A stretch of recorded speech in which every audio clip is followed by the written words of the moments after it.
for today's ganap nga, balik kakaawas ko nga lang sa trabaho at dito ko na nga pinadaan si Puso na upang sa ganon ako'y nagpapasama nga dito sa SM San Pablo at ako'y maghahanap ng eye gel para sa aking ang mga mata.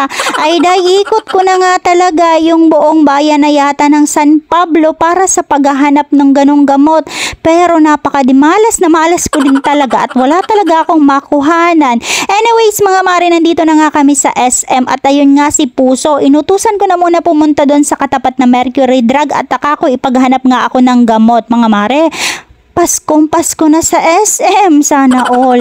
Anyway mga mari, pupunta nga muna ako doon sa mga may gadget, doon sa may mobile device. Kasi baga naman bala ko nga sanang bumila ng cellphone. Diyos ko po, Rodi, pagkamahal din naman pala talaga na ngayon ng iPhone eh. At dahil nga hampas lupa for life tayo at can't afford ko pa ngayon yung iPhone mga mari, sakto nga dumating na itong aking si Puso. Ayan, ibinalik nga sa akin yung aking pera at Diyos ko po, Rodi, wala nga daw din siyang mabili noon.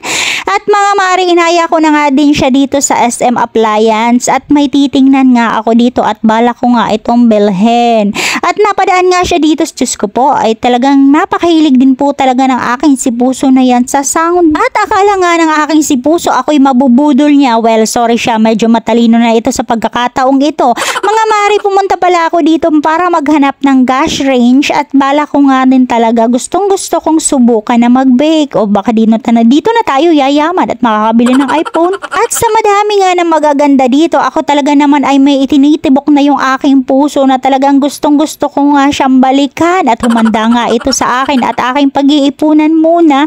Anyway mga mari, bago nga kami umuwi, nag-aya na muna ako dito sa bench para ibibili ko nga siya ng pang-araw-araw niya na pabango na gagamitin at namamaho na nga daw siya. At dahil nga lagi siyang pawisan sa field, kaya naman talagang hindi siya nawawalan lagi ng pabango sa bag. Anyway mga mari, nagbayad na din kami agad pagkabili ko nga at dito na rin daw kami magdi-dinner. At dito nga namin napili sa KFC. Sabi ko nga sa kanya, ikaw na lang ang umorder at ako'y uupo na lang din sa tabi at ako'y namamagod na nga. At habang inaantay ko nga ang order namin ni Puso, Diyos ko po, Rodi, aking inatupag na nga muna yung aking mga trabaho sa online.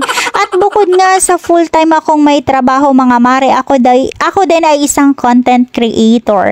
Pero mas nakafocus nga din ako talaga sa YouTube. Mga mare, dumating na pala yung aming pagkain. Inay ko po, eto na naman yung in-order ng aking si Puso.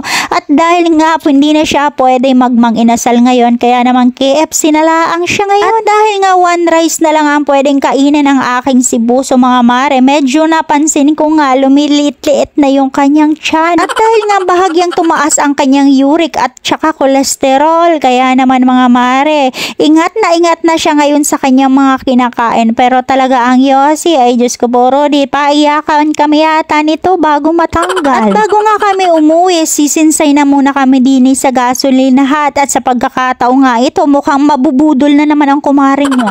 Yun lang naman for today's video, mabalos.